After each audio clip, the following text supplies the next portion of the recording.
Hi friends, ఈరోజైతే గోంగూర chicken వండబోతున్నా. దానికోసం అయితే తగినంత నూనె వేసుకున్నాను. ఆవాలు, జీలకర్ర, బగారాకు, బగార పువ్వు, 2, 3 లవంగాలు, ఎండుమిర్చి, ఉల్లిపాయ ముక్కలు, పచ్చిమిర్చి ముక్కలు బాగా ఫ్రై అయిన తర్వాత అల్లం వెల్లుల్లి పేస్ట్ కూడా వేసుకున్నాను. అలాగే టమాటా ముక్కలు కూడా వేసుకొని బాగా ఫ్రై చేసుకున్నాను. బాగా ఫ్రై అయిన తర్వాతనే పసుపు, తగినంత కారం వేసుకున్నాను. కారం అయితే కొద్దిగా ఎక్కువనే వేసుకోవాలి, ఎందుకంటే గోంగూర వేసుకుంటాం కదా, పుల్లగా ఉంటుంది కాబట్టి కొద్దిగా ఎక్కువనే వేసుకోవాలి కారం.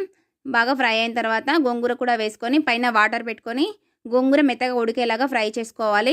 గోంగూర మెత్తగా ఉడికిన తర్వాతనే చికెన్ పీసులు వేసుకోవాలి. ఇప్పుడు చికెన్ పీసులు వేసుకొని గోంగూర చికెన్ పీసులకు పట్టేలాగా పైన వాటర్ పెట్టుకొని ఫ్రై చేసుకోవాలి.